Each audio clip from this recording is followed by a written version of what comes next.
Enough. Enough start from myself. So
Hello, good morning, everyone.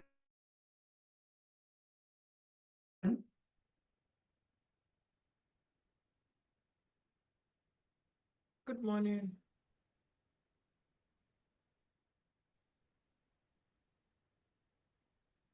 Hi, Tolu. Good morning. Hi, good morning. Good morning. Hello, good morning, everyone. If you can hear me, please type in the comment section.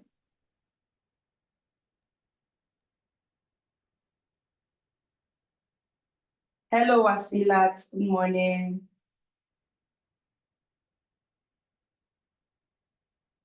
I see some familiar faces here. Good morning, Samson.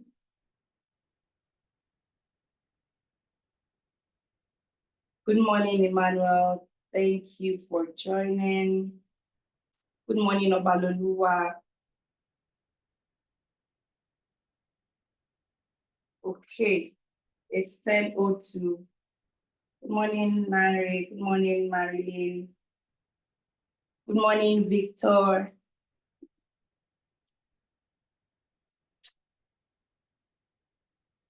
Yeah, good Emma, morning. good morning. Thank you for joining. We'll just get started right now. Apologies that we're starting 2 minutes late. We're just waiting for a couple of more people to join before starting. So I want to thank you for making out time. Oh, that's fine, Wasilat. Oh, that's fine. Thank you so much for the heads up. Thanks for the heads up. So I want to thank you all for making out time to join us for the Day 2 Plastic Free Future campaign. My name is Tolulope Omoyeni. I work as the lead community development and research with Circular Economy Innovation Partnership and Circular Business Platform. Today's webinar, which is Day 2 of the Plastic Free Future campaign, is themed Beyond Bans, Unlocking Investment, Policy Innovation, Business Research and Development, and Citizen Action for a Plastic-Free Nigeria.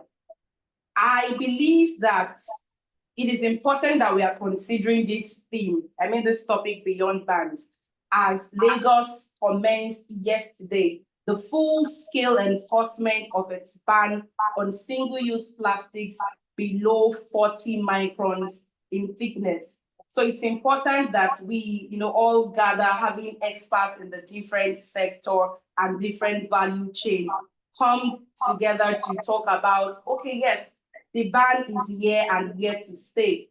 What can we do going forward? What exists beyond the ban? And having said this, I want to welcome you to please take your seats, fasten your belts as we go on this power-packed ride. I tell you that it's going to be an interesting, insightful time today. And the reason is because we are going to be having 2 interesting panel discussions, having experts in their field come share with us and also answer whatever questions that we might have.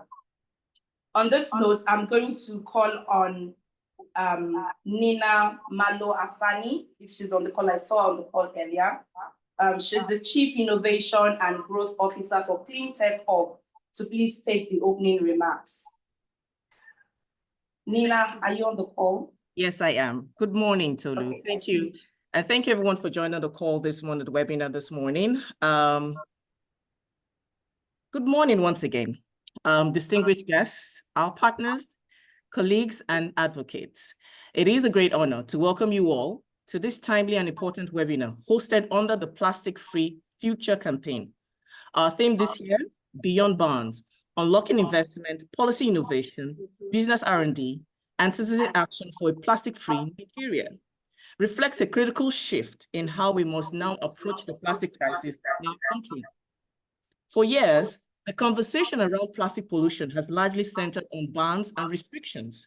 While these essential regulatory tools, we must acknowledge that bans only will not deliver the sustainable systemic change we seek. We must begin to ask, what lies beyond bans? How do we unlock the deeper levers of transformation? Today, we aim to explore those answers. A plastic-free future is not a regulatory ambition. It is a shared national goal that requires coordinated investment, bold policy innovation, robust research, and development from our businesses, and the active engagement of citizens across all levels. It demands that we build ecosystems of change where public and private sectors work hand in hand, where communities are informed and empowered, and where innovation thrives.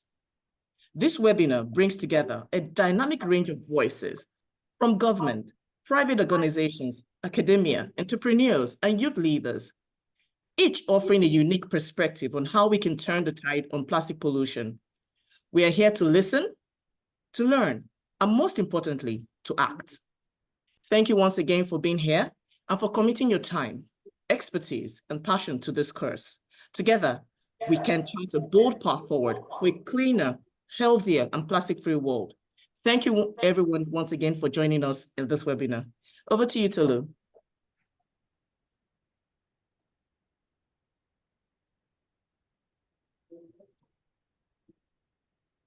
Thank you so much, Nina, for that. I think I picked something from what you said.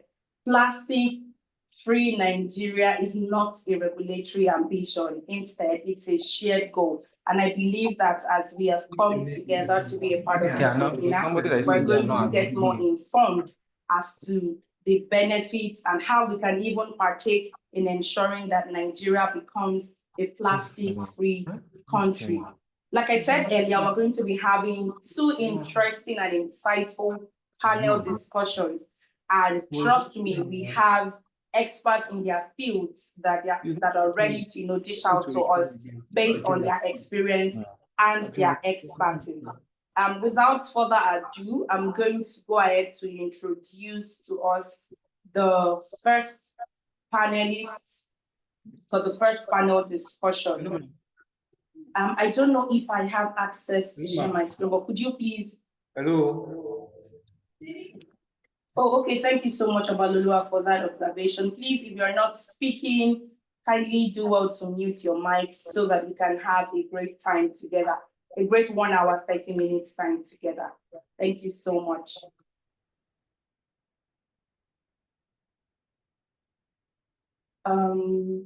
Are you going to kindly please display that, or I should just go ahead from my end?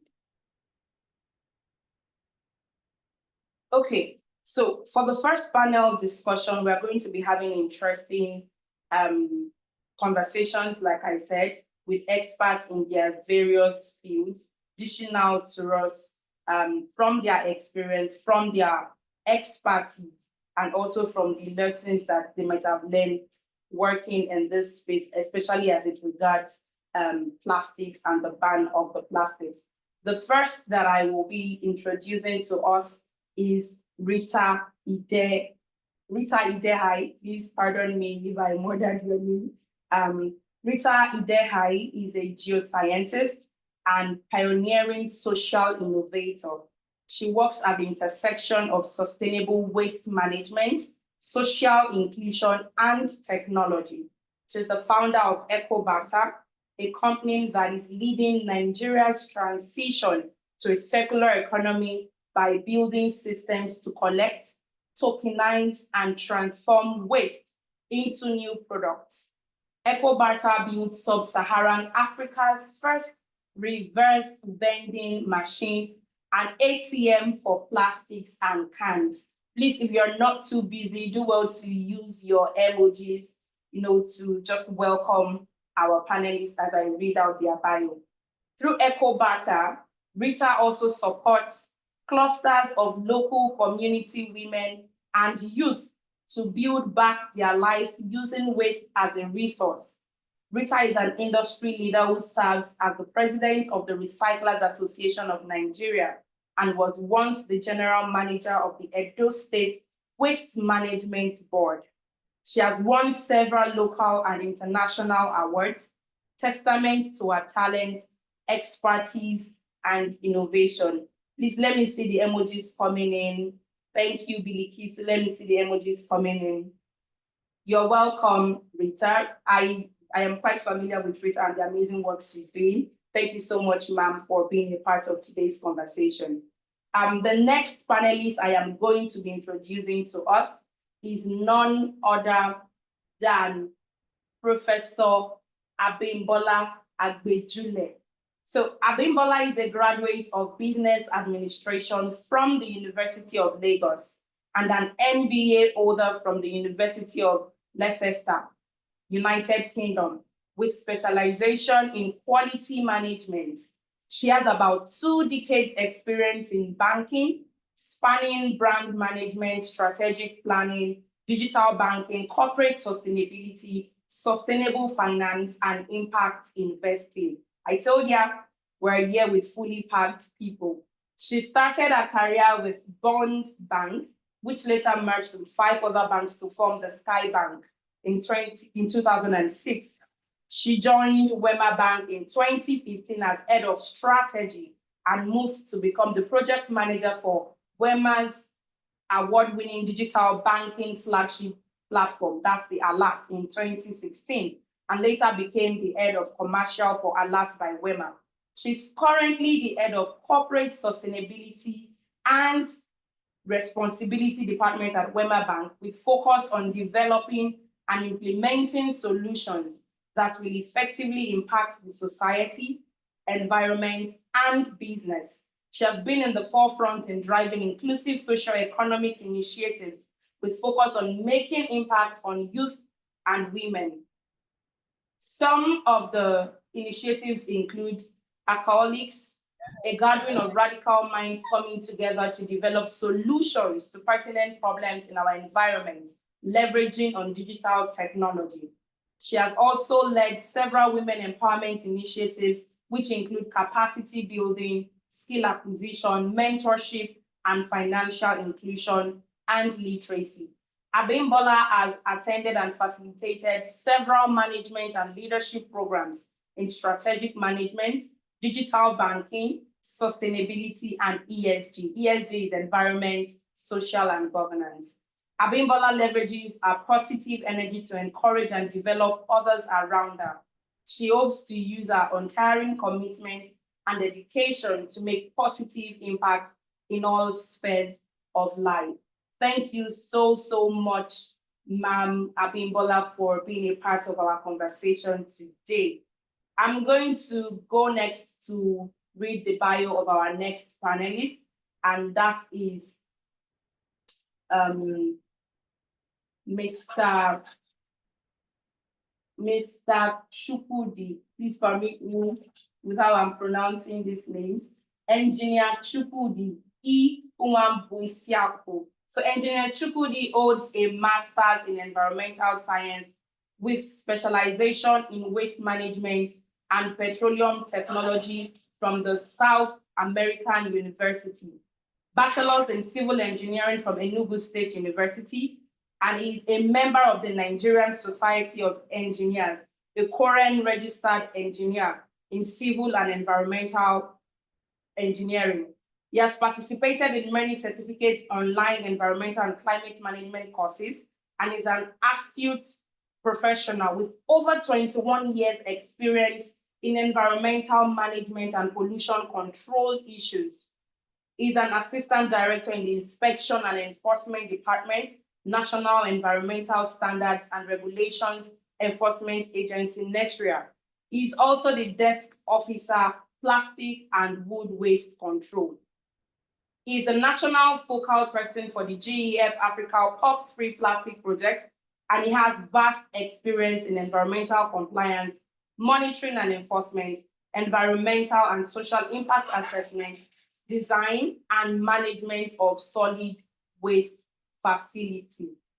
Please, like I said, if you are not too busy welcome our panelists for the first panel discussion with your emojis. I want to believe that we have all of our panelists on the call for the first discussion. Thank you so much, Ahmad. Thank you, Marilyn. Thank you, Ma'am Kafaya. Thank you, everyone. So I'll just go right straight into the questions that we have for our panelists for the first discussion.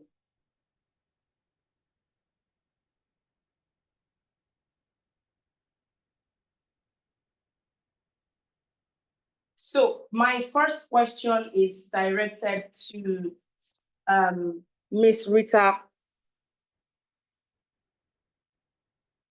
Ms. Rita, recycling innovation often fails to scale, and this is because of fragmented supply chains, limited end markets, and policy bottlenecks.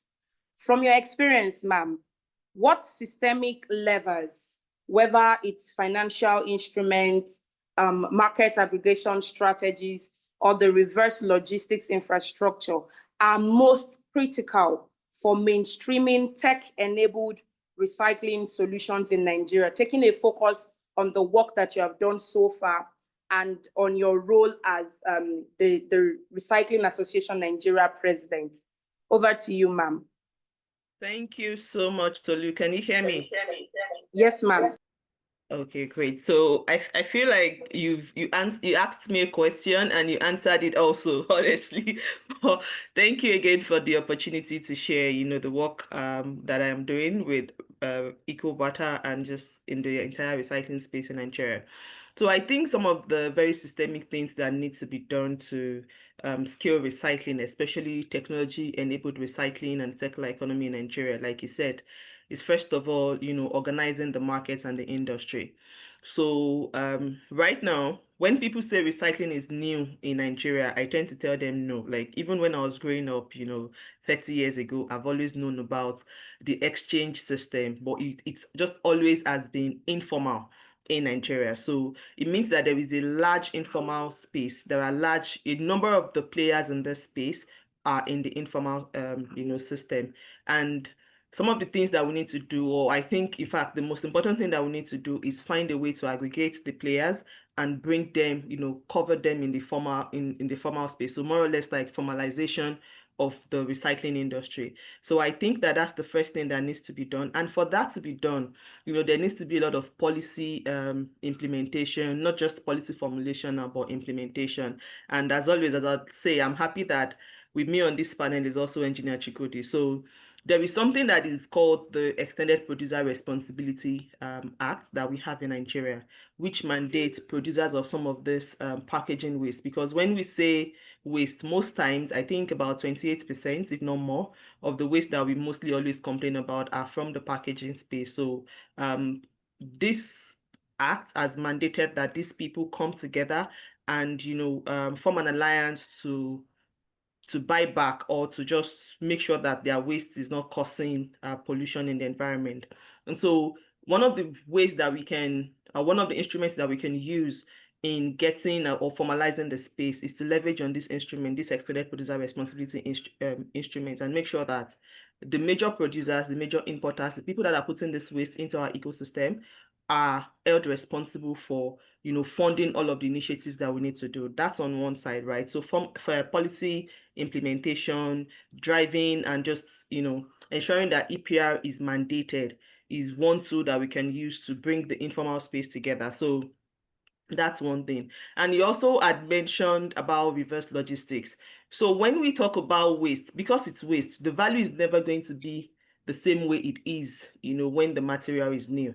So the value for the economic value or the Naira equivalent of this waste material, especially when you compare it to the weight, right, is always very low.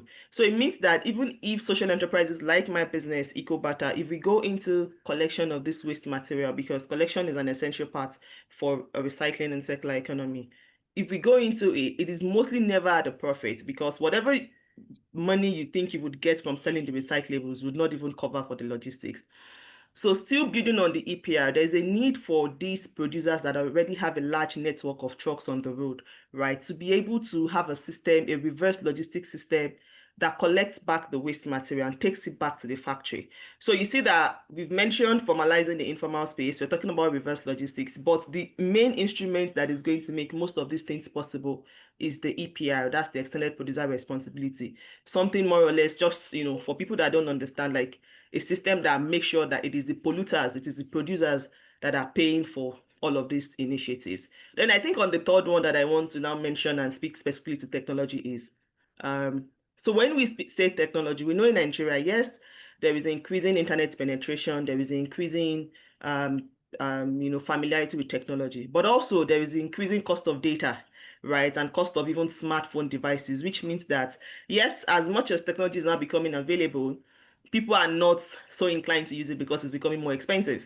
right? So yes, as we scale, we built a reverse vending machine. As we install this, the cost of even producing, the cost of installing and deploying this thing is a lot.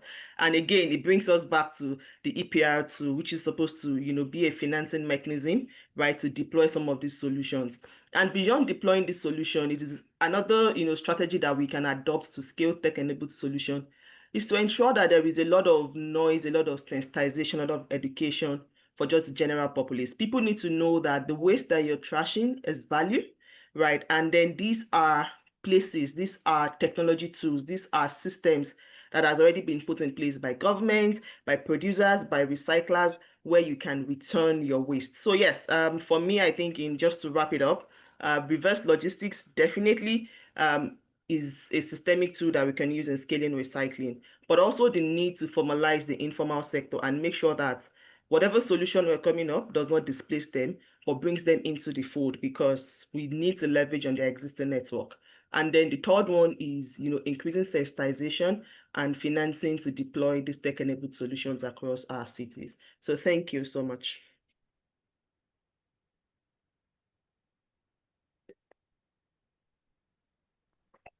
Well, thank you so much, Ms. Rita, for that and the summary at the end. I'll just sort of read through the things that I noted down. Organizing the market, aggregating the players, that's formalizing them, ensuring that there is enforcement of the EPR policy, as that can also be like a form of a finance mechanism to support the activities of recycling, technology, and education. Thank you so, so much. This will lead me to ask Mrs. Abimbola. I think I'm speaking into the future when I address her as a professor.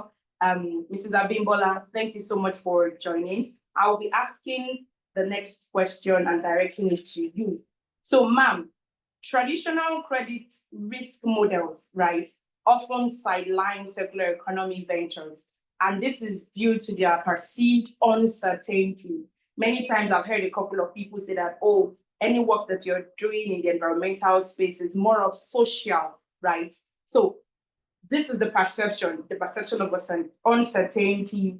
How can banks develop blended finance vehicles, needed instruments, whether it's the ESG-linked instrument or risk-sharing mechanisms that will unlock capital for early-stage circular enterprises and de-risk investment in plastic alternatives? You have the floor, ma'am. Okay, thank you very much. My name is Olamide Oladele, and I'll be representing Mrs. Abimbola Agbejule on the call. She's unavoidably absent. She's presently at a board meeting at the moment. So I'll be representing her. We work together in the WEMA Bank Corporate Sustainability and Responsibility Department. So to your question, I love Miss Rita's comments. So for in banking, environmental sustainability has actually gone beyond the social bit. We have the advocacy part, we have the ones where maybe volunteers take part in environmental cleanups. However, we have gone beyond that. Now financial institutions are now looking towards creating tailored financing products. So for example, right now we have products that are tailored towards people that are trying to transition from maybe plastic production to more sustainable products and value chains. So we have several ways in which we can create blended finance. One is for the banking itself, the financial institution in itself, to create products tailored towards reducing the flow of plastic in the entire ecosystem. So we have flexible loans, for example, loans that are tailored to waste management companies, for example, those that are responsible for getting rid of plastic in the environment and then turning them into, other things that can be used for other production, for other production lines. We also have blended finance, vis-a-vis partnering with development finance institutions to create financing for companies that are trying to transit from plastic production to maybe biodegradable packaging. For example, we have in Nigeria, for example, and also in our financial institution, finance tailored towards people that are producing plastic, people that have a plastic production line, to people that are, to conversion to paper packaging, for example. So we have that. And this particular finance is often concessionary, so that incentives are provided for those that are trying to do business sustainably. We also have technical assistance and capacity building that that can be given to people that are trying to do business in a sustainable way, such that people find value in producing things that are biodegradable, in contrast to those that are producing plastic. We also have, like I said, we have concessionary and commercial capital to lower investment risk. So we have certain risk hedging institutions that we partner with, or that a financial institution can partner with, to provide finance for people that are doing business sustainably, people in biodegradable packaging, people that are trying to remove plastic waste from the environment and diverting them to, other production lines. We also have credit guarantees and credit enhancements. Credit guarantees can come from government in form of maybe government institutions in charge of finance. We can also have donor funding, donor agencies that can provide guarantees to reduce lender risk. Because as Ms. Rita has pointed out, sometimes it's very difficult, because it's an emerging area, to provide finance to people in waste management and recycling. But when we have institutions that are willing to hedge or provide credit guarantees, then it's easier to provide funding for those areas. We also have revenue-based financing, which is tailored towards revenue streams rather than fixed terms. So we can have financing that is based on revenue. We can have moratoriums for people that are doing business sustainably, people that are trying to remove the plastic the plastic scourge from the environment. So these and many more ways are ways that financial institutions can actually provide funding for people that are doing business sustainably, people that are doing business that are linked to positive environmental outcomes. And these are various ways that those kind of organizations can actually attract ESG investors to provide funding. I hope I've been able to answer your question. Thank you. Thank you so much, Mrs. Olamide, for your contributions. I must tell you that this is the first time I'm hearing, a couple of the things that WEMA Bank is doing as regards sustainable financing for circular economy businesses and businesses that are looking at transiting, businesses in the degradable packaging and all of that. And I think to just say that this is one of the reasons why it's important to be part of conversations like this. Thank you so much, ma'am. Tailored financing, flexible loans, having tech assistant capacity building for such businesses are great ways that I believe that the finance institution can support the ecosystem, the sustainable ecosystem. Thank you once again, ma'am, for your response. This will lead me to the third question and the final question for the first panel discussion that we're having. And I'm going to be directing this question to Engineer Chukwudi.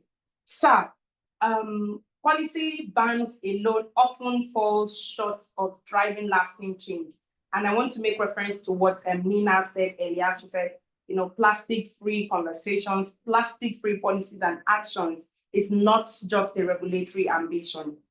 What multi-layered regulatory innovations can NESREA adopt to go beyond punitive enforcement, and instead they promote catalytic policies that influence the market behavior and encourage sustainable production that reshapes the industrial design? Over to you, sir. Yeah, thank you for this insightful question. Sorry, I have other programs today, but I need to connect to this important webinar. And back to your question, I want to say that the agency ab initio don't work alone. And we don't just do regulation and bring out. For instance, in 2023, we started the development of the National Environmental Plastic Waste Control Regulation. We didn't stay in the office. We did a lot of consultations. We visited the producers of the particular types of plastic that are problematic. When we talk about ending plastic pollution, I want us to get it clearly. We are not ending plastics. We are trying to end plastic pollution. And the types of plastic that pollute the environment majorly or mostly are the single-use plastics. And some of the single-use plastics are all these single-use spoons, flexibles for water sachet, for bread, for packaging, especially the one we are talking about today, the shopping bags that are not up to even 10 millimeter thickness in size. The type that are yellow and black that they give to our women and men in the market when you go to buy things. These are the major problematic plastics, and these are the plastics that clog our environment. And that is why when the regulation was being crafted, the agency conducted enough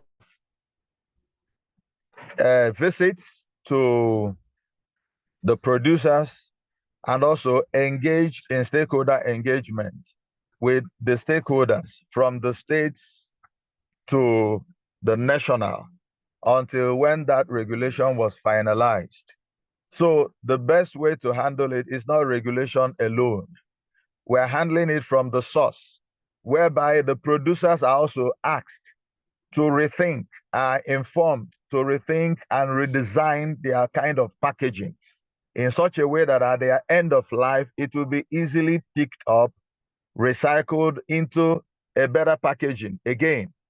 Okay, so currently, I know most of us might not know, there are some colored packagings of beverages, like the ones we drink that are green or yellow or black in colors. Most of these packagings are going transparent now, clear bottles, because it is easier to manage. But beside that, we are also talking to the public. You and I are part of it because we use these things on a daily basis. And our attitude towards handling this go a long way to enabling us controlling the pollution. When I talk about control, I didn't say management. If we control it at the beginning, the colors, the size, and the attitude of the public, it will enhance management at the end of the day. So that is what the agency is focusing on: collaboration, partnership with the consumers, the public who use this. If our attitude are changed, that we know how to handle and dispose of these packagings or this single-use plastics, at the end of the day, it will be well managed. It can be recycled. Take, for instance, you go to market and you buy something and they give you those bags. And you get back, maybe it's contaminated with the blood of the fish or the meat you bought. And you have the patient to wash that bag before bringing it out. It reduces the contamination and enhances recycling. But today there are people, I won't mention the particular zone in this country, when they use, after using the single-use bags, the black one or the yellow one, because they don't have toilets, they have turned that packaging to their means of easing themselves, going to toilet. And when you defecate inside these bags and throw it into the environment, who will manage this again? It sees that you can see that this has become very, very problematic. The same goes to using the packaging for other things. You know, you mix it with organic materials and dump it away. It will be difficult to clean up and all that. And that is what is leading to this ban in some of these problematic plastics. But the major thing to do, which the agency is doing, is collaboration. Like my sister mentioned, Rita Idehai, they are part of the people making things to happen. They are our collaborators. Recyclers Association of Nigeria are partners with National Environmental Standards and Regulations Enforcement Agency, because we see them as people who have understanding, and also they are working in this space to collect these packagings, and they are taking it as raw materials. I know that Rita's organization have identified the way of using the end-of-life pure water sachet to produce bags that can be used over and over and over again. But the issue now, if that water sachet is not returned to them clean, it will be difficult for them to handle it. So that is where the public partnership comes in. That if we understand that this thing can be reused, that they can also make money, then they can return this to the recyclers that can use it to produce this type of bags that people can use. And that is why the producers are being encouraged, obliged, mandated, because it is their responsibility. They are the polluters ab initio. So it is their responsibility to align with the extended producer responsibility program. Currently, we don't have much issue again with the polyethylene terephthalates, the PET bottles that you use in drinking, buying water, pure, bottled water or bottled beverages, because now there is a market for it. As you are dropping it, even in parties, you see people picking it up.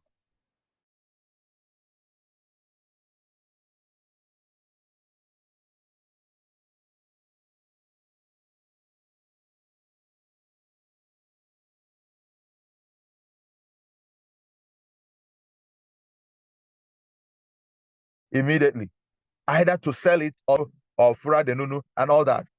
So what we are looking at is of the pure sachet.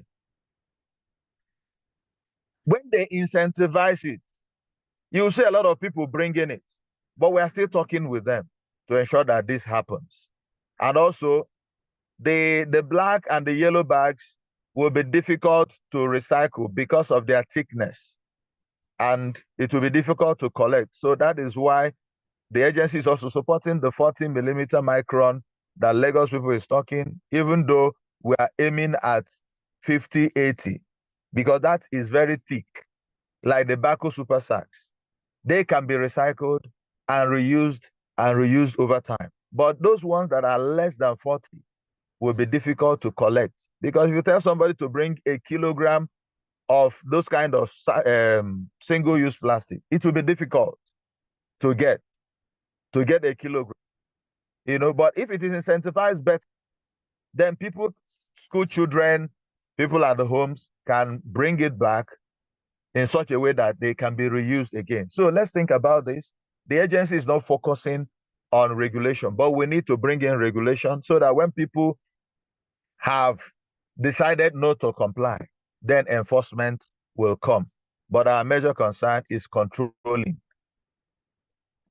engagement with the stakeholders, the public and the private, and also with the international supporters to raise more awareness that will enable every one of us to align, and through that means we'll beat plastic pollution. Thank you. I hope I tried to answer your question.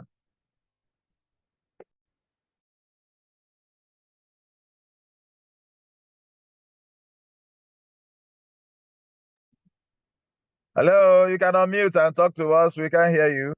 I hope you people heard me. Wow. Tolu, you are muted.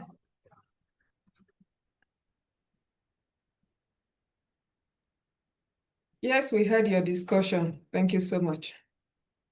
Thank you. God bless you. I appreciate for that feedback.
Depending on the size of the establishment, the food and beverage manager is either responsible for the implementation of agreed policies.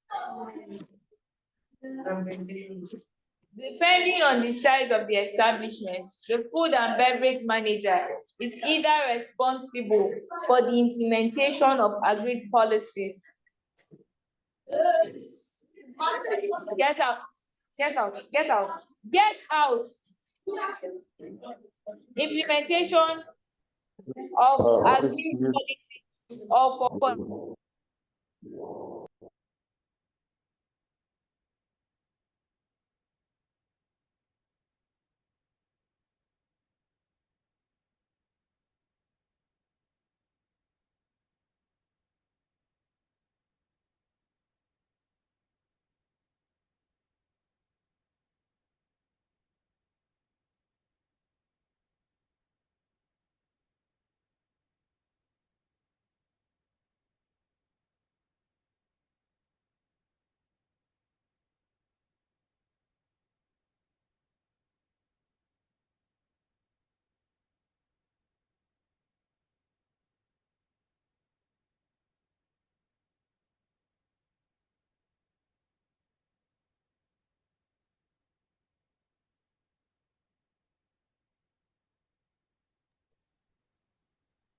Apologies. I think it is network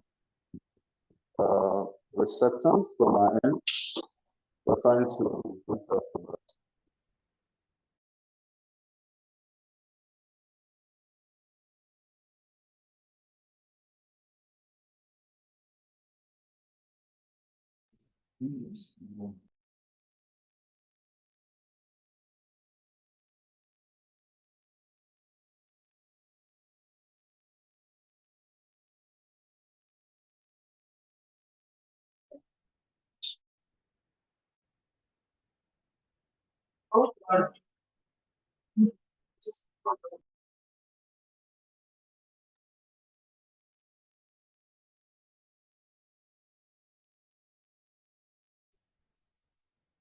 All right, apologies, everyone. I think our moderator is having a bit of network issue. So right now we're going to take questions. Before we go to the next panel section, please, if you have questions, kindly type them using the chat box, and then we'll respond to it. We have 5 minutes for this. Please send in your questions using the chat box.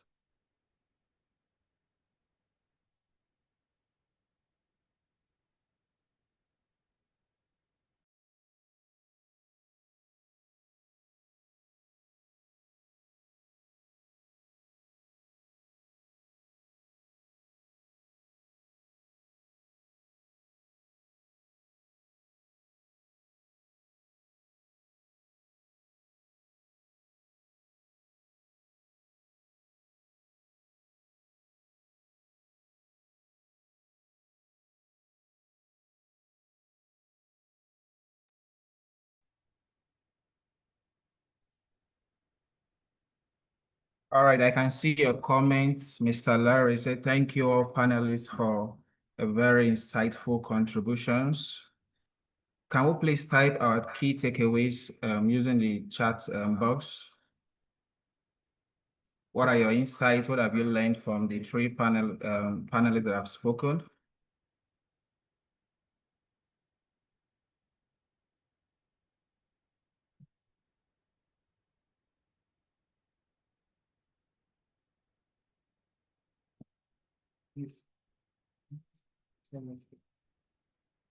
All right, so Mr. Mustafa Ibrahim is asking a question. He said, please, I have an idea for plastic recycling. How can I get funding or grant to kickstart my business? So we'll direct this question to the WEMA Bank panelists, as well as Madam Rita, to just give one minute contribution to this question.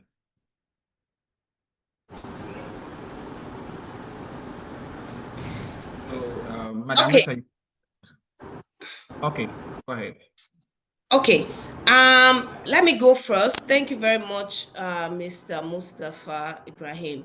So, aside from providing finance in form of loans, what we also do in the bank is help our customers to source for funding, because we understand that there are some donor agencies or DFIs that provide grants directly for the business rather than the bank, but the person must apply through the bank.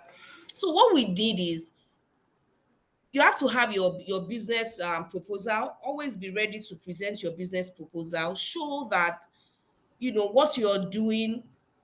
Show what you're doing in terms of plastic recycling, what it is that you're doing. Do you just have an idea? Have you developed it? Have you started something? So you have to have a business proposal, and that will help you push for funding from grant donor agencies.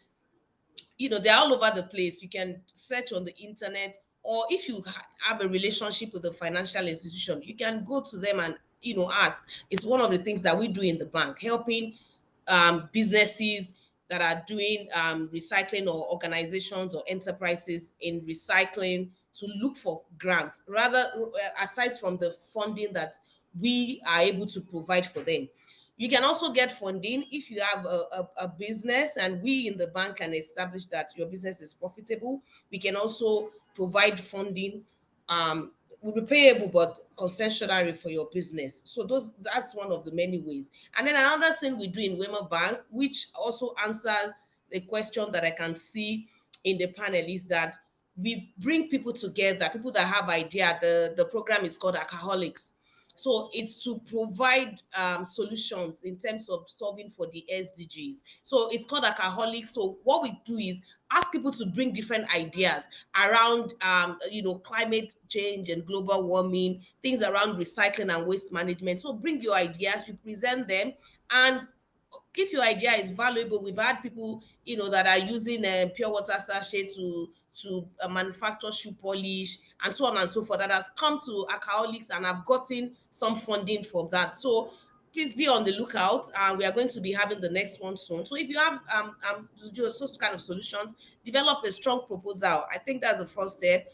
And in doing that, you would attract people that are willing to provide funding or some other support to scale your idea. Thank you. I hope that answers the question.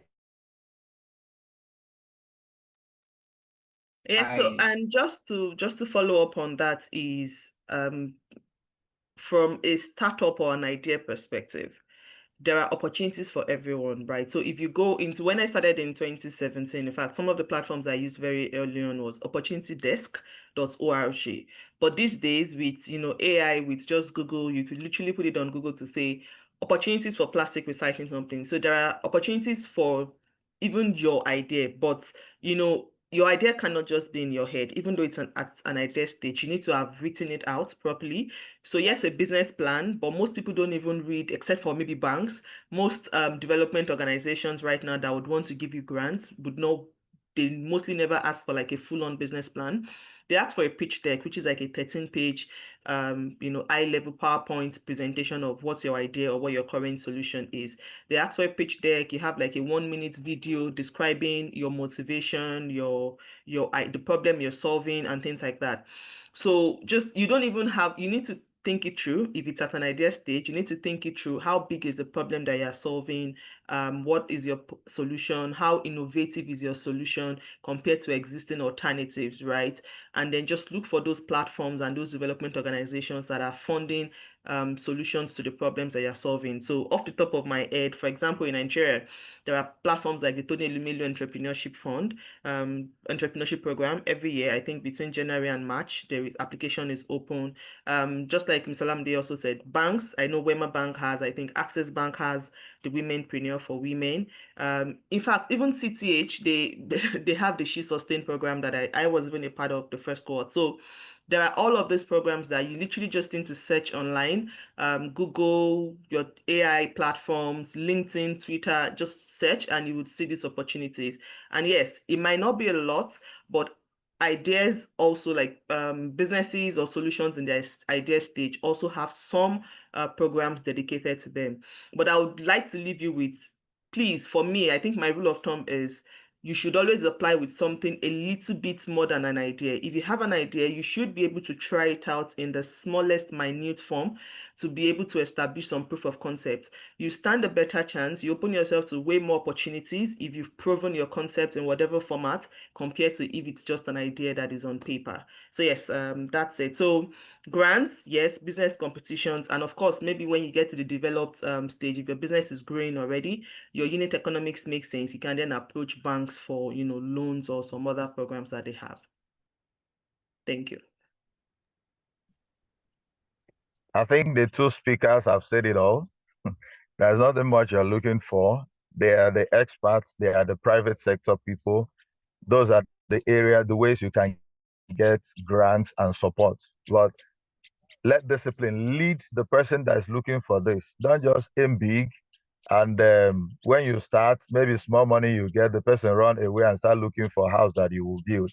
Just start a little and then be focused on what you actually needed. There are grants.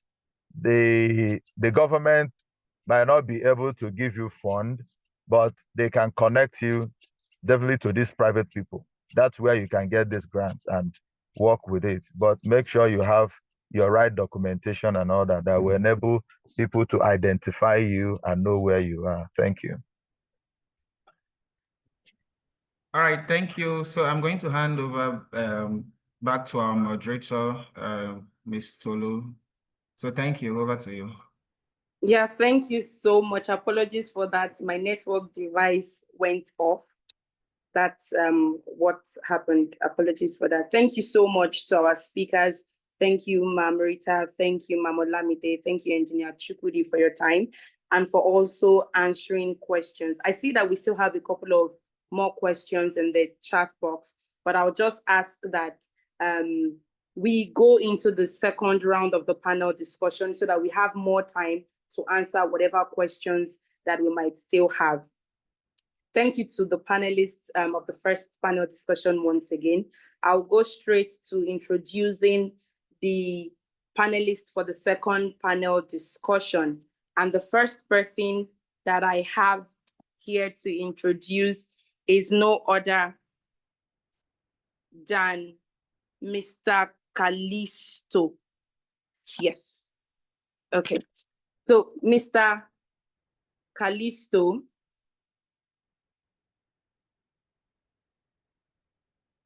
okay. So, Mr. Callisto, thank you so much, Engineer Chukwudi. I see your comments now. Thank you so much, sir.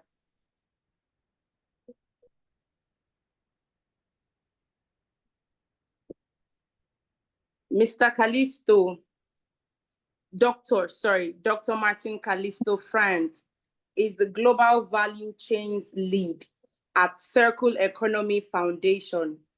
He also lectures on circular economy and society at the University of Amsterdam.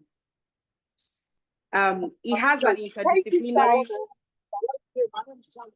Please mute your mic, Dorcas. Thank you. Please, if you're not speaking or you're not asking any questions, kindly mute your mic so that we have a smooth time together.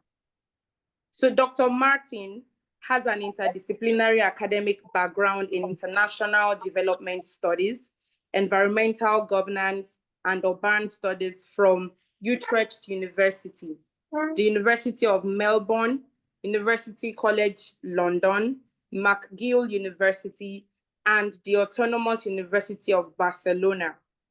He has 10 years of experience as a sustainability practitioner and researcher working on projects in Europe, Oceania, Africa, and North and South America. His current work focuses on analyzing the global social ecological implications of circularity transitions through a decolonial...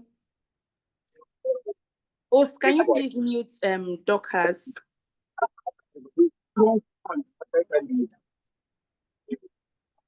Thank you.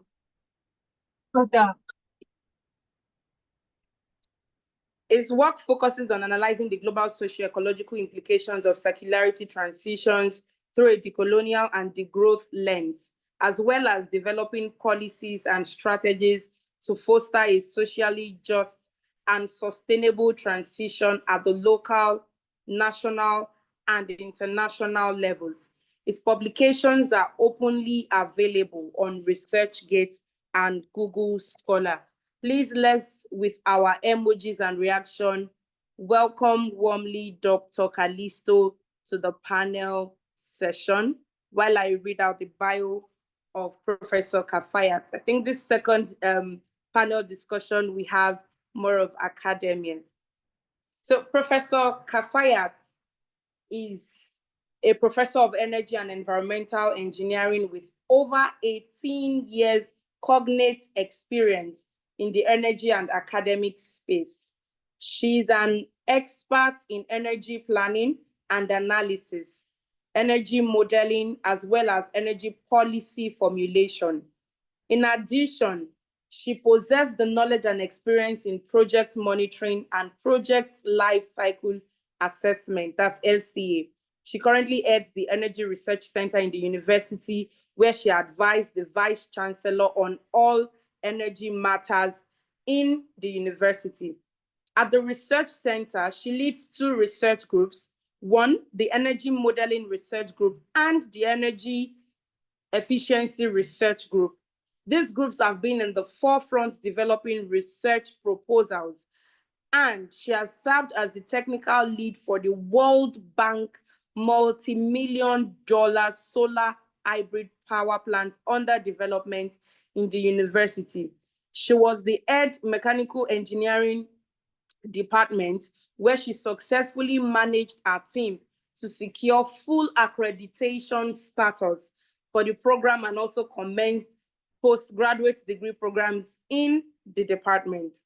She's a registered engineer with the Council of Regulation of Engineering in Nigeria, COREN, a fellow of the Nigerian Society of Engineers, fellow of the Nigerian Institution of Mechanical Engineers, a member of Solar Energy Society of Nigeria. Please, round of applause for Professor.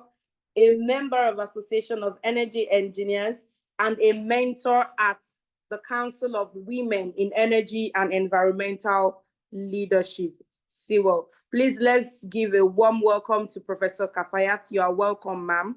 Thank you so much, ma'am. I see you, Shola. Thank you so much. I see you, Nazir. Thank you. I'll be reading the profile of the third panelist, not the list, I tell you. And it's in person of Ogechi Unwoye Bernard. So Ogechi is a social entrepreneur and environmental advocate with 7 years of experience.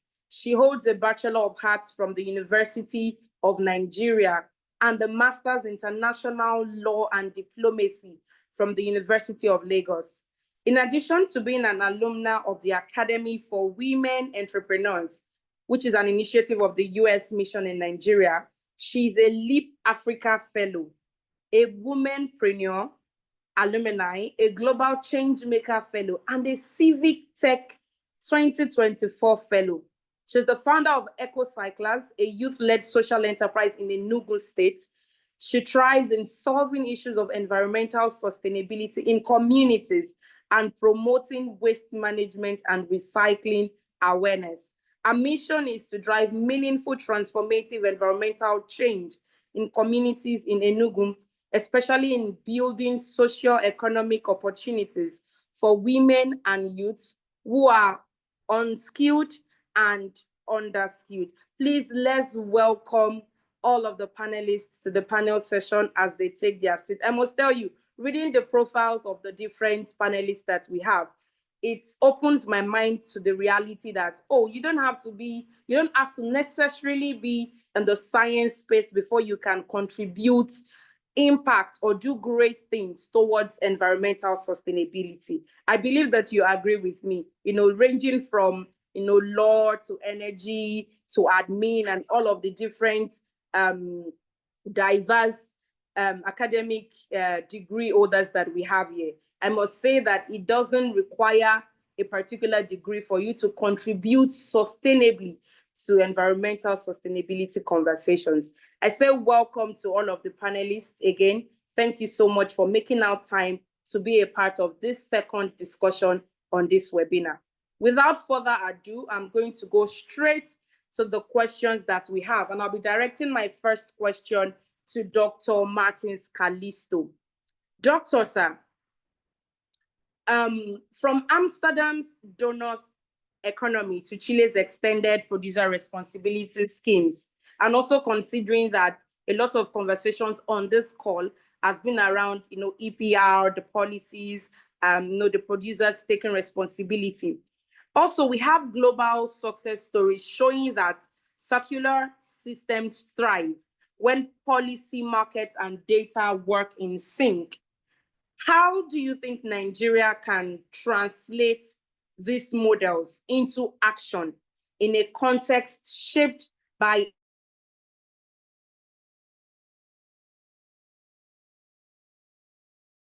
Doctor, what institutional reforms and accountability frameworks would you suggest as essential to bridge this gap? You have the floor, sir. Hello, thank you so much for your invitation to participate in this webinar. It's a true honor to be here. And well, I do realize that I don't want to bring ready-made solutions or kind of impose any kind of Western idea or approach in a context that is so vastly different. So I think the first and most important thing is to remember the local context. And I think the interventions from the previous panel were really insightful in the sense of bringing out the importance of the informal sector and the practices that are so common in the Nigerian context and that make it so particular in regards to managing plastics and plastic waste in general. So I think perhaps the most important thing is to really understand the local context. And here's where an approach like an outright ban and things like that have to be carefully designed to be adapted to the local context. And that's why specific products were chosen and not others. And that is all understandable. I think another point that I do want to bring to the forefront is that from my analysis of previous circular economy policies and EPR policies in particular, there is a clear necessity for greater citizen engagement and engagement of NGOs, civil society institutions, and academic actors in the development and also the implementation of EPR schemes and circular economy policies. So in general, when you set up an extended producer responsibility system, which can be really positive in many ways, it can bring a lot of financial resources to improve the collection of wastes and the recycling of waste. However, very often the management of these extended producer responsibility systems is entirely given to the producers and importers of products, regardless of what product might be targeted by the extended producer responsibility scheme. As we know, these schemes can be used for a lot of different products. I mean, in Europe, they're mandatory for vehicles, for car tires, for plastic packaging, for packaging in general, in fact, and many other products. So they can be applied to different products. But the problem is who sits at the table and takes decisions regarding these, how the money that is collected through these schemes will be implemented and used.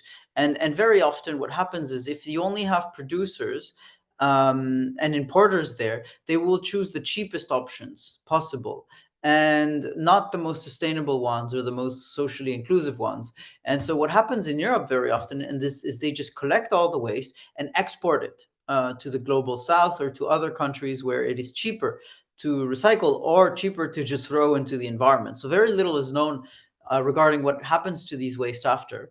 Although there's a lot of research showing that a lot of it ends up just thrown in the environment, in of course in Ghana and Nigeria, in Vietnam and elsewhere. And this is why China, in fact, stopped importing wastes from Europe and elsewhere, because it wasn't sustainable. And so the main thing here is make sure that when you set up EPR schemes, extended producer responsibility systems, include civil society organizations there, include environmental organizations there, include scientific organizations and local governments, especially city governments that are in charge of a lot of the waste collection, because otherwise the choices of actions that will be made will very likely not be the most sustainable ones.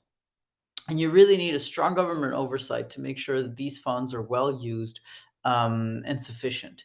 I think that's my core message, really, and that also makes sure that the policies that are established are well adapted to local circumstances. The more people you have on the table, the more local conditions you can really understand and consider and include when developing alternative policy options and solutions. So my call is just for greater inclusiveness, a greater participation, so that policies are truly adapted to local conditions and really end up bringing sustainability benefits, rather than just going for the cheapest ways to reduce our way to manage our waste that are often very unsustainable, or just push the problem to other countries, which obviously doesn't solve anything at all. So yeah, I hope this answers the question, and do not hesitate to reach out if you have any further comments on my answer. Thank you so much, Dr. Kalisto, for that. I think you have said the right things, saying that whatever policy that is to be designed or that is already designed should fit into the local context. Thank you so much for that. And it's important that for whatever policy, whether it's the EPR, whether it's the waste management policy, that we have the different stakeholders, from the consumers to the civil society, local government as well, and even researchers. Thank you so much, Doctor, for that input. This will lead me to direct the next question to Professor Kafayat Adeyemi. Ma'am, despite the wealth of research emerging from Nigeria's academic institutions, most remain disconnected, right? And this disconnect is from the industry-driven research and development. What bold funding and structural shifts are needed to turn the academic work, especially in bioplastics, alternative packaging and regenerative materials, into tangible solutions? How would you suggest that universities can become the engines of circular economy policy by championing impact-driven innovation ecosystems? Professor Ma'am.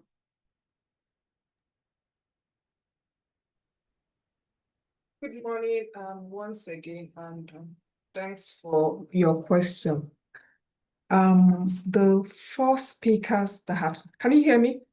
Yes, ma'am. Okay, so the four speakers that had spoken talked about three key things. They talked about organizing the waste sector. They talked about partnership and collaboration. They also talked about policies. So these are things you don't, these are integral things that works if you want to achieve this plastic-free we're talking about. But the thing I would ask from the academic perspective, why do we even have a breach? Why is there a gap? Why are the research carried out in the academic sector not working in the field, or it's not an applied research? Are there structural reforms? Are there policies? We are coming back to policies again. Are there policies that can be formulated or created?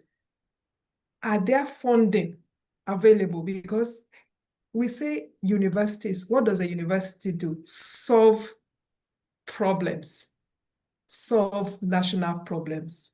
They are ivory tower, so their main responsibility is knowledge dissemination and problem solving. So are there funding or grants that universities can access? So let me pick each of this and then I'll align it to what the question is. Now, why do we have this gap? Like I said, universities are meant to solve problems. And so there has to be that partnership between the academic sector or the academia and the industry. The industry should bring their problem to the university, and the university will solve the problem through research. Now, how can we make this research that we do applied research? That means research that addresses problems. There has to be that collaboration. We have to be on the same page. This is the challenge the industry is bringing. This is the solution that the university is going to provide through research. And so that research must now go to the field and serve that purpose, that solve that particular problem the industry is bringing. So we must work together, not in silos. Industry, these are the challenges we're facing. And so it's brought to the university, like we're talking about plastic bag eradication. Have we looked at it in depth from the research angle? What other materials can replace, what other biodegradable material can replace these plastics? Do we have them? These are not answers on the table. These are answers you get through research.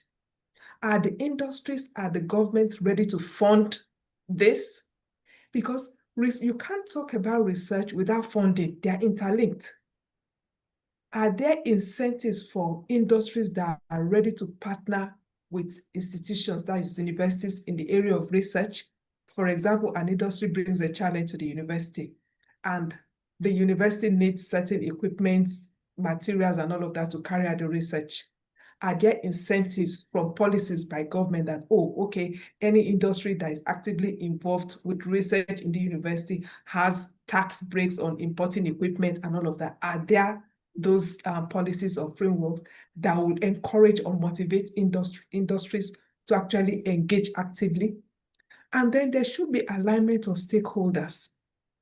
For example, if the government says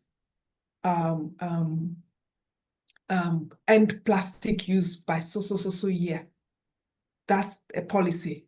Now, what is the institutions doing regarding that? What are the industries doing regarding that? What exactly are the stakeholders? They must align. What are the research, the funders doing? So even the funding should target what the government is set to achieve within certain years. So it should be harmonized with, if you have a development plan, all stakeholders must align and key into that development plan in terms of research, in terms of industry, in terms of funding. And so that way we're able to achieve what we want in terms of having research that are applied, that are solving problems in the field, in the environment. So I hope that answers your question. Yes, ma'am. Thank you so much. In fact, okay. All right, thank you. Yes, listening to you, it just also got me thinking that there's still a lot of work. I like the part where you said, is there even policy alignment? So yes, there is a ban on a type of plastic, right? The plastics that are below 40 microns. What is the alignment for the academic institution?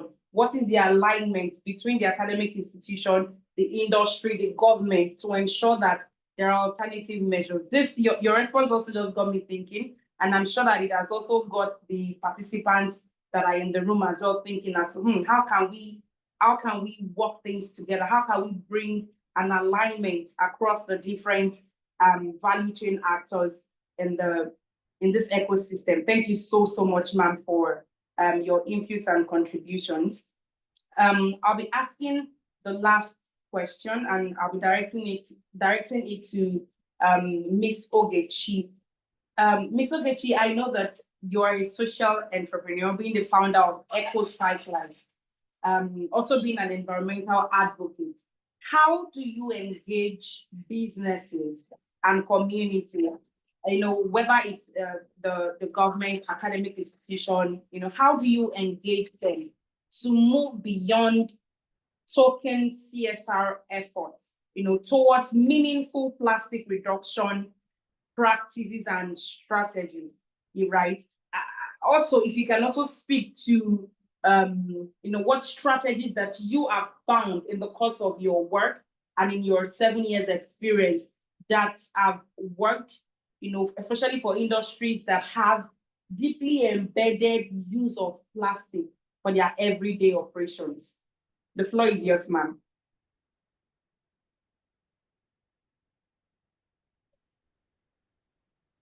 Okay. Good morning, everyone. Good morning. Thank you so much for that. And I would like to reiterate that all of the speakers has, in one way or another, made very pertinent contributions, and they are all in line with what I intend to say. But for us here, I would like to also state that when we started in Enugu State, it's as if most of the opportunities, most of the engagement, most of the policies, most of all of the focus has always been in Lagos, in Abuja. None of it has always been about the Southeast. I'm speaking out of experience because I was one of those who actually started the groundwork here. None of it has always been about the Southeast because most of the businesses, core organizations, they have their headquarters in Lagos and Abuja. So when you try to even engage them, they tell you everything has to go to the headquarters. So we found a lot of challenge at first because we wanted them to go away from that just token CSR, just to do cleanup, just to participate. We wanted to see a way where we can get involved into their core social practice and see how we can help them as a business, as an organization, as an institution. And we realized that for them, it was not, it was not a necessity. They were not seeing the need to be a part of it. And if we look at the report from the SPP, that's the Society for Planet and Prosperity with the Department of Climate Change, Ministry of Environment, when a survey was carried out to see states that were also in line with climate action, they were taking climate initiatives that were at the forefront of activities for the Sustainable Development Goals, we found out that Lagos State, they were topping the chart, or some other states like Osun, Abuja, but then there were no core Southeast states, and that was how we were able to even come back to the table to say, how do we even come up with policies? And away from the policies, because of too much talk, there action, we realized that some of these communities, they had zero idea of everything they've been talking about. They had no knowledge, they were in the dark, they did not understand it. So we needed to bring them more on board. Aside the organizations like bank institutions, organizations like, organizations that are even into that generate more of this waste, like NESREA. Some of them have headquarters here. Some of them have, their staff here. But then they will tell you most of the opportunities are in Lagos. So how then do you now, help them to see beyond token CSR? How do you get them involved? How do you help them? So we decided to engage them more. We realized that more engagement, putting in a way that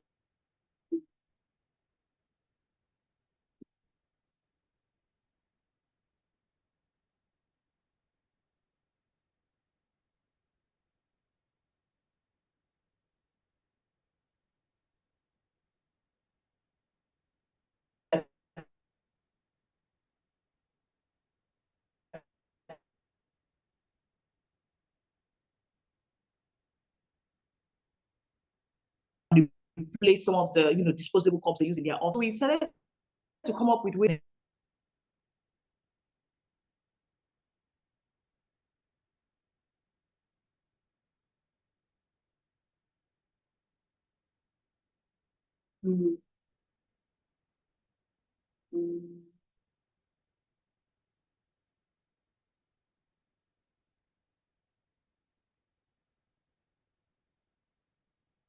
Wow.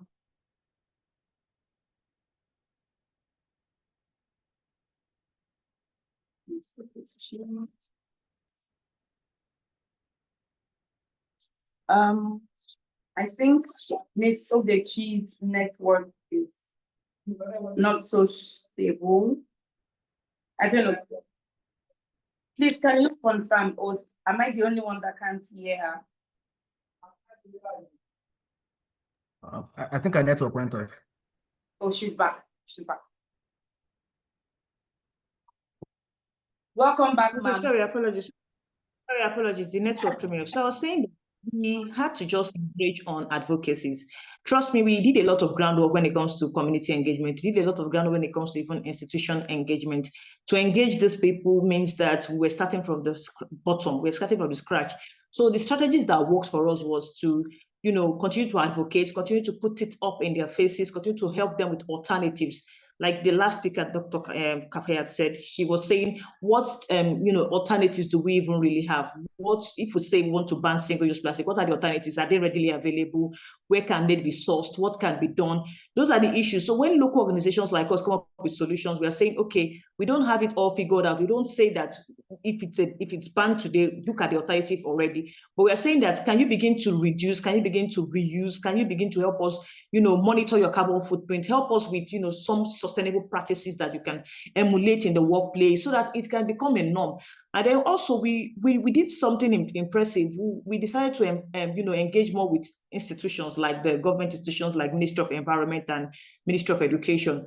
We wanted to see a way where we can come together to meet with more of these pupils in public schools, primary schools, secondary school, down to tertiary institutions, where we can see how we can collaborate with them, do more of awareness sensitization, form a club, an environmental club activities, and see where students, because students, the young people have, their catalyst for growth, right? They have these very great initiatives. They can come up with solutions, see what they can come up with. Currently, the Federal Government College Enugu students are currently at our facility. They are looking for sustainable, alternatives to plastic use, right? Because they're in a competition. So they came to us. They're like, what's sustainable? They've been researching on their own. They've been coming up with great ideas, and they've been practicing. They've been putting, a lot of things into place to see if this what they can do can come up and it can hold water. So then let's see that they can push it more, and that's a great way to encourage it. So what we have been doing, aside the engagement and the public, sensitization, is to advocate more for ways we can partner with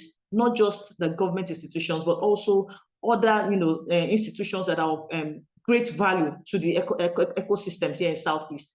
And that's one way we have been helping to, go beyond just token CSR projects, beyond cleanups, beyond, just talk. We wanted more of action. We wanted to put strategies in place. See that when we are having government functions, when we are having, organizations coming together to talk about this project, how can they do away with, all of the single-use plastic? How can they come up with more strategies, make people begin to see the need to do away with plastics, and then come up with alternatives. So that way we are beginning to put that at the back of their head as to this is going to be something that they should be looking forward to, not just now, but because in the near future. And because Southeast, the single ban can be, be going on now in Lagos, but then the Southeast beginning to look at it to say, okay, if this thing to work in Lagos, I think that is something that they should begin to also see how they can incorporate, but they are not yet sure.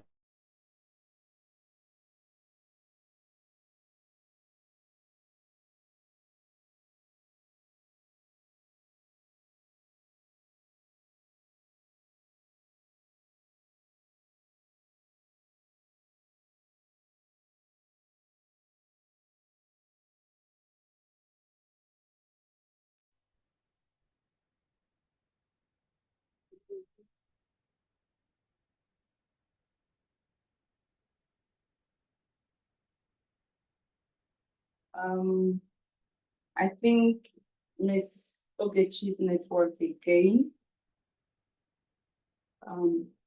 While we wait for her to be back, I think that she has said very important things, especially with considering that so many of the activities are happening here, in the Southwest, with little or nothing happening in. Oh, she's back. Are you back, ma'am? Okay. Yes, but I'm done speaking. Okay. Thank you so much. Yeah, thank you so much for your contribution. So I was just saying, yes, thank you, Precious. She's back now. So I was just saying that, you have said very important things as regards how you've been able to take action. And I must say thank you for sharing your story. You saw the problem. You saw the need to bring it, like to drive down whatever it is that is happening outside your own environment to the environment. And it's important, I must say, it's important to do that. So we have like 2 minutes to wrap up. I would just like to indulge us to say that give us 5 minutes more. So let us by 11:35 will be done. If you have any questions, maybe we can just take one question, right? And I also want to make a comment to one of the questions / comment that I saw in the comment chat box. So the person was saying, oh, there is this technology in Japan, dissolvable plastics and all of that. Yeah, we have a lot of research that is needed to be imputed in getting such solution. Again, just like Dr. Martin mentioned, whatever solution that we are thinking, whatever policy formation, whatever it is that we're looking at, does it fit the local context? So yes, amazing things are happening outside, but does it fit into our own local context here?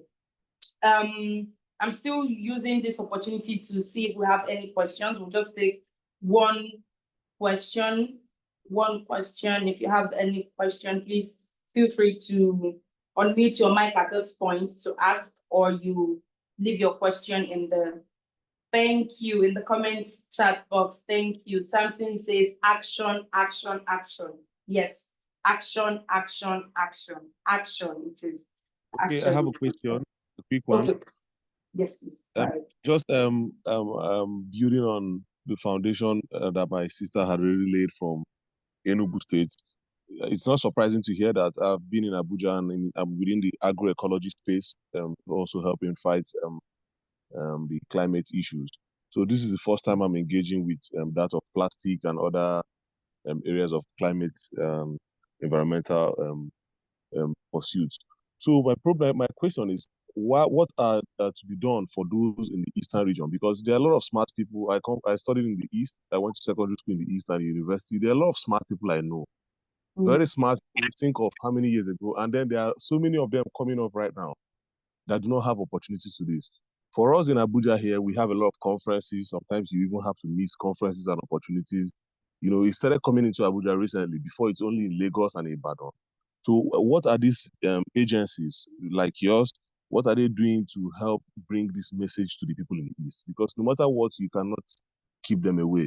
In terms of technology, in terms of they are doing great exploits in Asia, in America, in different parts of the world. While in our own country, we are kept behind. We are kept as those who should be taken as the least to share this message. Because without them, most of what you're doing is not going to become, something that will bring out results. Why I say this is that most of the debris from the northern Nigeria, where these plastics are being used heavily, goes down to, we are the ones who suffer it. It causes erosional issues and everything in the eastern Nigeria, because we are also close to the Atlantic Ocean, where this plastic try to find their way through the River Niger. So my question is, how are all these initiatives trying to infiltrate the East? How are they trying to bring these messages to the East and bring awareness to the young person? I also take advantage of the knowledge that is in the East. Thank you so much.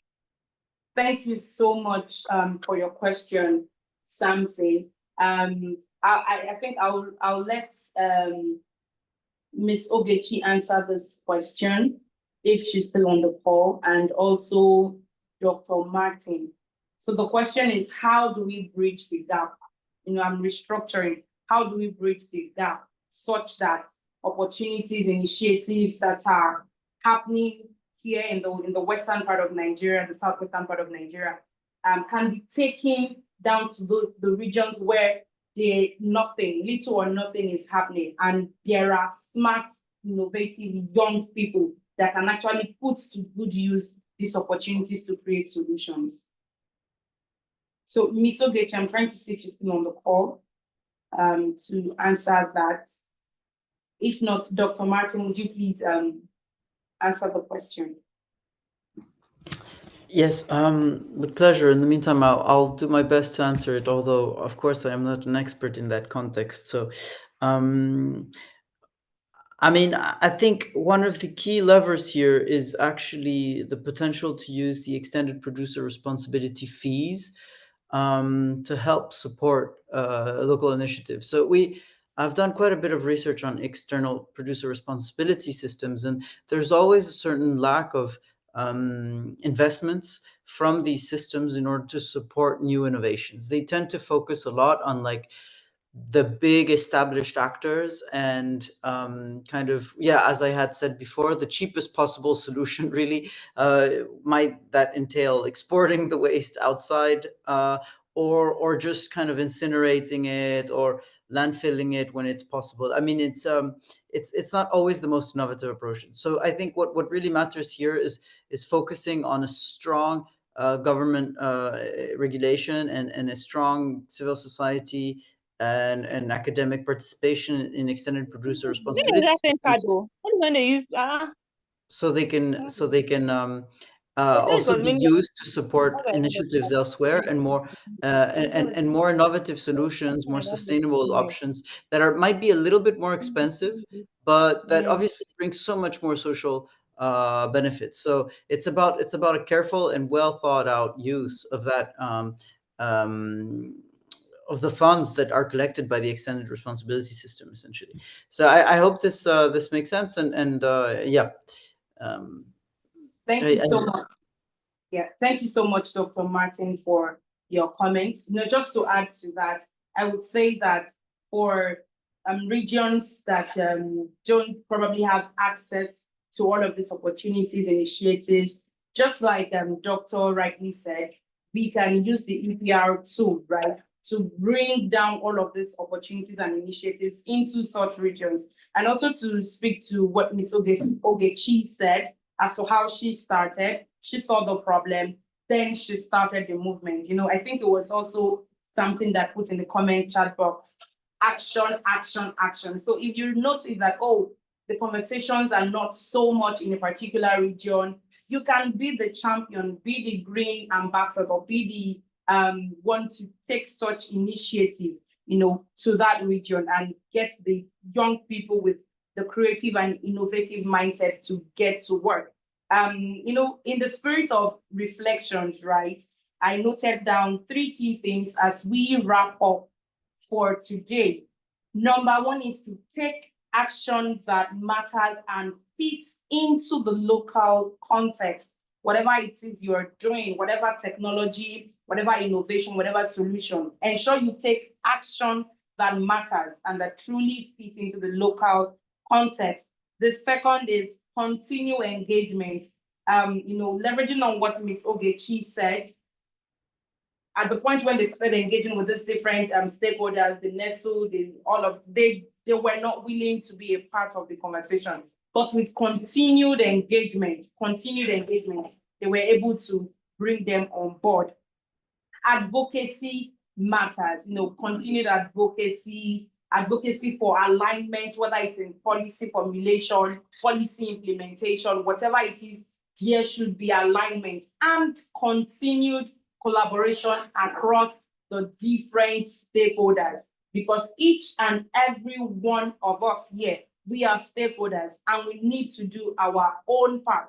Consistency, leveraging social media, just like Samson said, leveraging other tools, reach out to people. I want to thank Dr. Martins. If there is any question at all or anything that you feel like, oh, you need to continue conversations, especially with our panelists, I believe that you can as well reach out to them via LinkedIn, you know, to continue conversations. If you've identified the panelists that you feel like, oh, it would be good to start maybe an academic research work. We have Professor Kafayat here, we have Doctor here, you know, just have this open mindset. And I trust that we will take the needed action that will drive us to getting to the point where we say, finally, Nigeria is plastic free.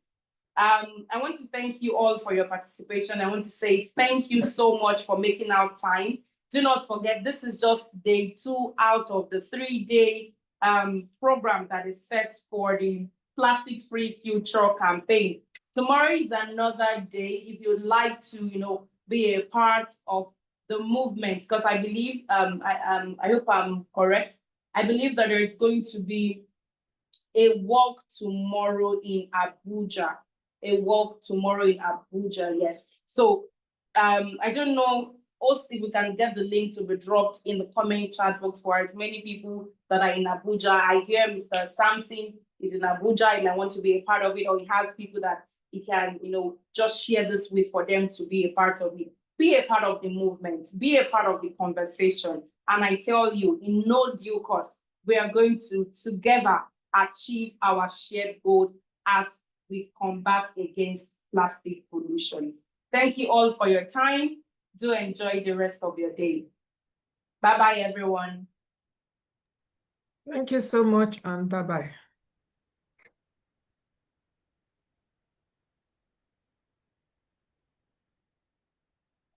Thank you so much, Ma. See you tomorrow.